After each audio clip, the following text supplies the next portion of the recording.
Hola.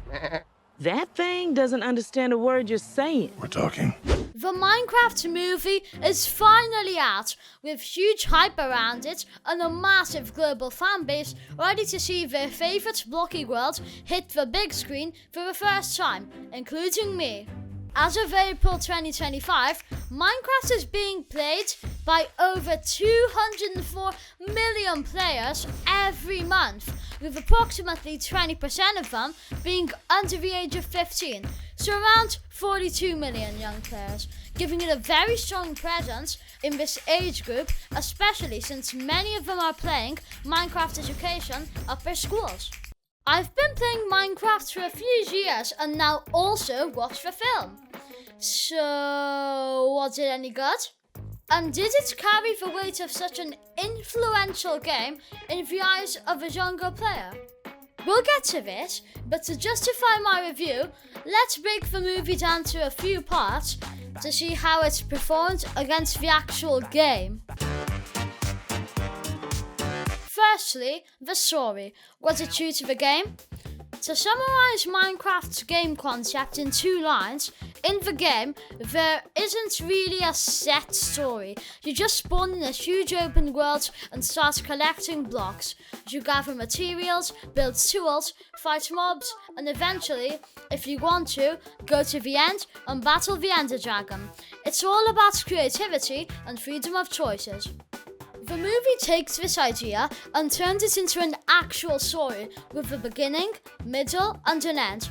It follows a young hero who must save the overworld from destruction, but also adds some new characters, friendships and even some emotional moments. So while it isn't exactly how we play the game, where you only control and see one main character throughout the game, by adding all these elements, it kind of turns our imagination into something real.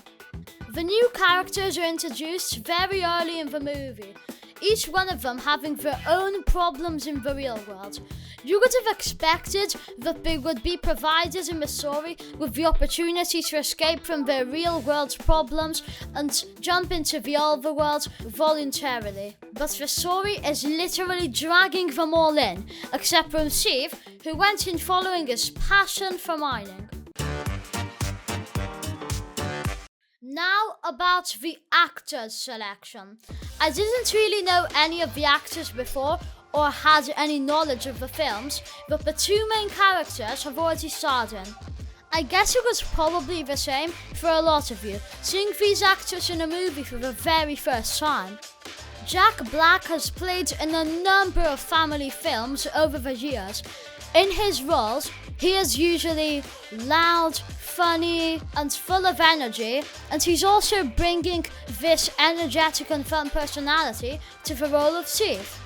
Even though Steve doesn't talk in the game, Jack's portrayal adds a new dimension to the character.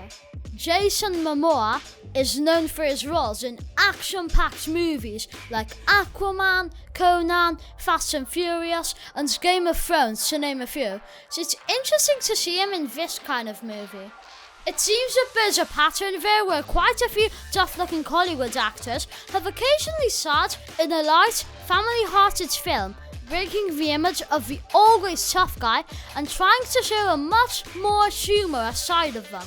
The other characters are also getting some decent screen time, which I thought was proportionate to the fact that they don't even exist in the game. So any time spent telling and progressing their own story is a bonus for them. Now you wouldn't really expect any of these performances to be nominated for an Oscar, but they are convincing enough to get you through the movie. Minecraft's graphics are super simple and blocky. That's part of what makes it so fun. You don't need fancy visuals, just creativity. The movie does a great job of capturing the blocky aesthetic of Minecraft. The landscapes, creatures, and even the characters stay true to the game's design, making it feel like the game has come to life. They are not rendered as super realistic, and there's still that game-like feel to most characters, but I think that's fine, as I treated most of the CGI scenes as game cutscenes where you know what to expect, and you don't have super high expectations. How is time in the overworld relative to the real world, and for how long was Steve away from the real world? Wasn't anyone looking for him as a missing person?